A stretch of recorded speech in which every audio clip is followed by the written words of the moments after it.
So, hey everybody, I'm super stoked. Stoked is the correct word to get the opportunity to sit down and talk with Kate for a tough conversation with David. I wish I could like make a banner come above my head. There's like tough conversation with David, right? So, if you would just introduce yourself for the people, and then we'll jump right in to our conversation. Cool. Well, I'm Kate, and I'm a social ad strategist here at Tuff, Mhm. and with you. Yeah. Yeah. And for those who don't know, Kate is absolutely amazing. Absolutely, Oh, hands stop. down, one of the most incredible social ad strategists, experts I've ever met, ever. And I've met quite a few of them. And so you're in Knoxville, right? Yes. So, like, how did you come to be located in the city of Orange? Tell us just a little bit. Well, I went to UT Knoxville, and then I just never left because I absolutely love Knoxville. I'm from Memphis, Mhm. and so Tennessee has my heart. And then going to school in Knoxville, I just really grew to love the mountains and the landscape. Being able to drive to so many different cities, like in a weekend, is really nice. Yeah, so I just never left, and absolutely love it. So you actually love Knoxville. You love staying there. You love living there. You went to school there. Yeah. I'm sure you got your feel of orange, like so much orange. Did you like the orange when you first got there, or was it like something that had to grow on you?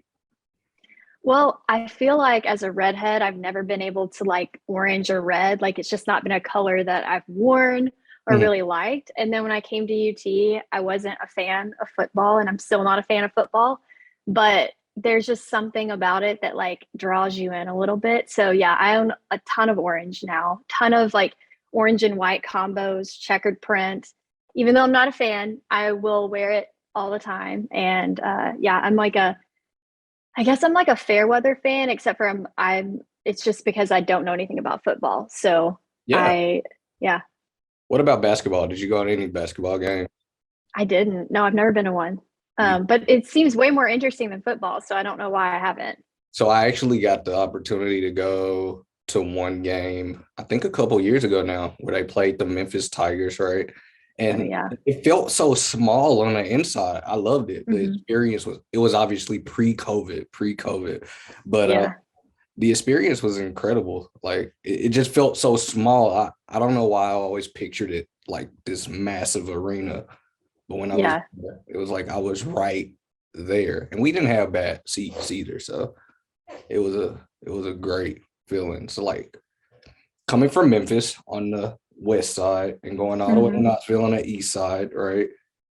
And Memphis being known for some of the best food in the entire country. I would even argue it is the best. Like, is there anything that you traded off when you moved to Knoxville? Barbecue, definitely. Yeah.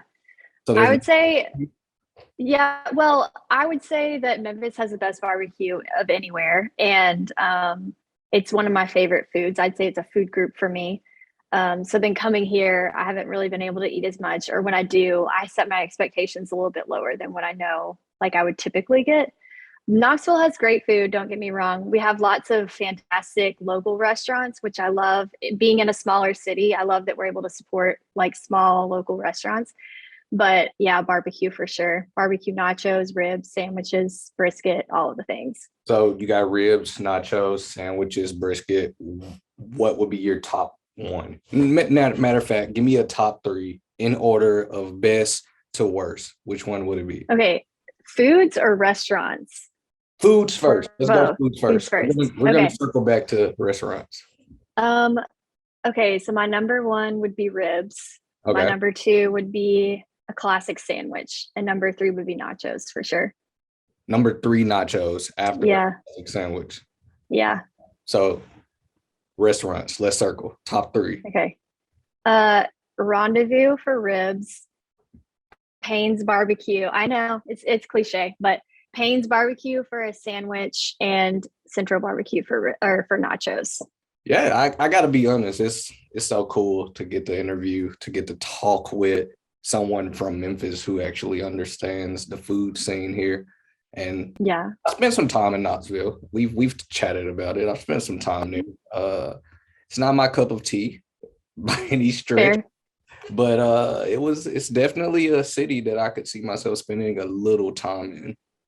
And so you Yeah, mentioned, it's definitely smaller than Memphis. That's a big thing for me. But I think like I grew up in Germantown, so that was a lot smaller than Memphis as well. So I think it's like a similar scale to me. so do you consider Germantown Memphis or its own thing? Well, no, not really. I just say Memphis because when I was in college and then even after that, I would say Germantown and people would think I was talking about Nashville or people wouldn't know what Germantown was. So I just started saying Memphis because it's easier. That's wild because I do feel like Germantown is Memphis. So Yeah. there's a little. Well, I kind of see them as all like individual cities. They all have like different things that I love about them. And Mhm. so when I go home, I like do different things in each part of or whichever city, if I'm in Cordova, or if I'm in Memphis, or from Germantown, Collierville, wherever. Okay, so aside from the food scene, what else do you like to do when you're not at work? I like to be outside. I am not as athletic as the rest of the Tuff team. I have a bike. That's about as athletic as it gets. I do love to bike, but just on pavement, no mountains. I love to walk my dog and do things with him, go to different breweries. I love to play guitar. I love to listen to music. Before COVID, I love to go to concerts and things like that. Hmm. Um, yeah, just like I'm in South Knoxville, so just like being near like nice outdoor spaces and hiking places, and then also close to our downtown area is really cool. To, like be right in the center of everything. So have you ever been to a music festival? I know that. Oh, yes, yes, I love music festivals. I feel like as I get older, the more I want like to go home after the music festival and like take a shower and like be at home. But yeah, back in my college days, I was a Bonnaroo person, and I feel like now I've moved more towards like Bill Street Music Festival where I can go home after, Yeah. or Fort Castle in Kentucky. Love that one. It's really fun. Okay. Okay. And shifting gears only slightly. So how did you come to work in the social space? Like, what was that like? Well, I started studying just like broadly advertising and then kind of got a little bit more specific with public relations, with the thought that I really love to write and be creative. And then when I got into my career, I kind of started working in paid social. And I feel like I was really drawn to like the analytical side of it and like the newness of it all. Because when I started working in paid social, it was a pretty new field.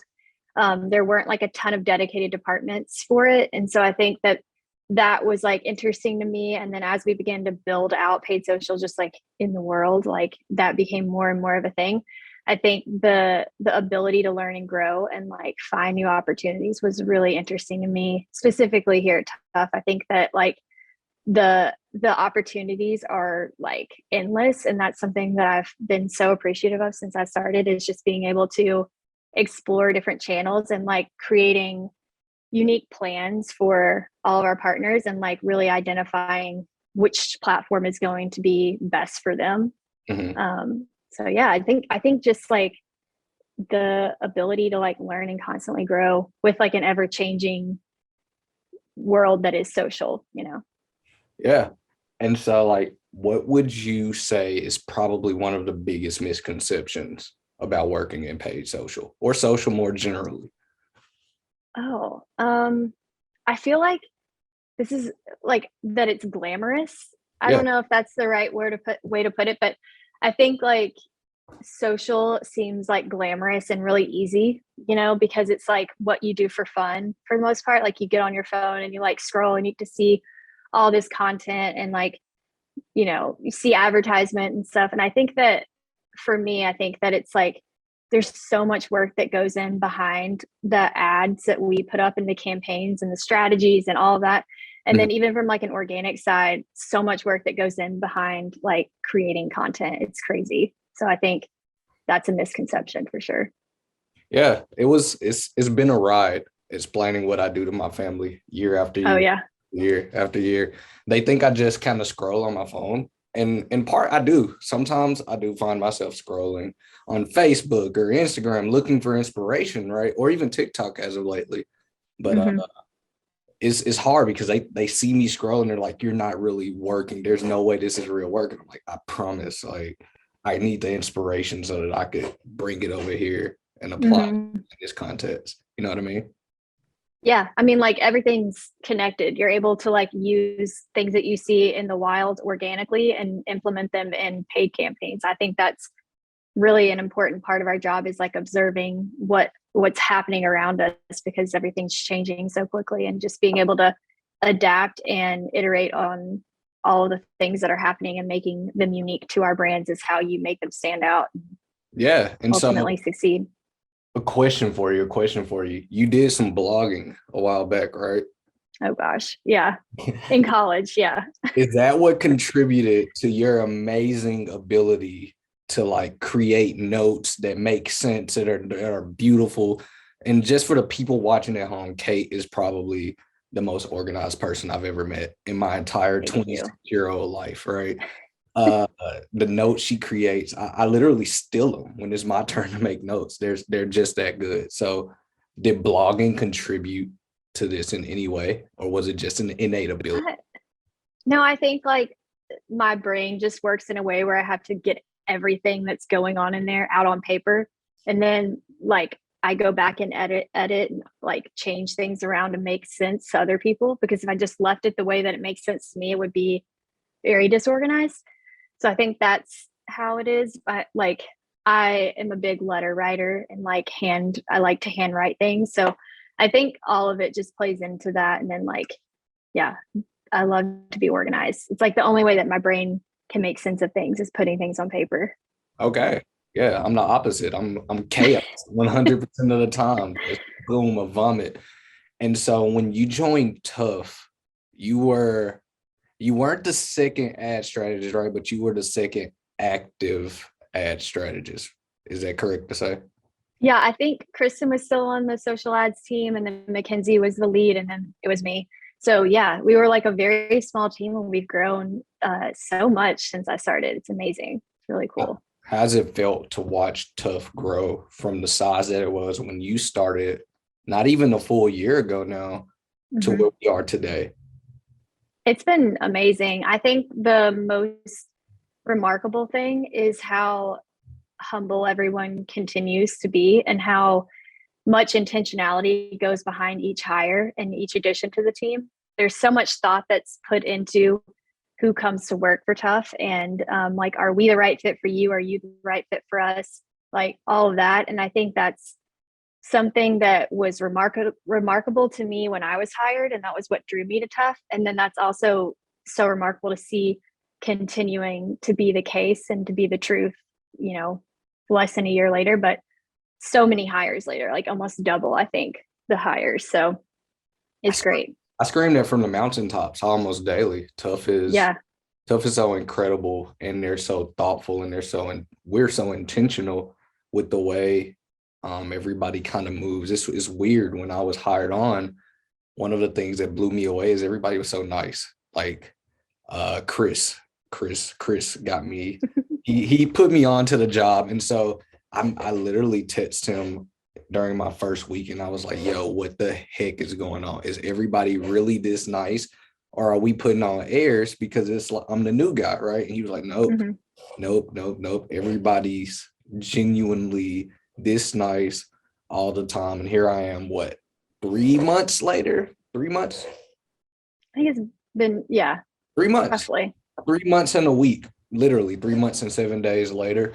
And everybody's still incredibly nice. No one has stopped being nice, which is a great thing to have because maybe I've worn out my welcome. But it's No. crazy because Tough has a culture, but we're all abroad, we're all remote. And so walking into a situation where there is a culture amongst a remote group and everybody is so thoughtful and everybody's so nice, and empathy is the big word here. Everybody's so empathetic.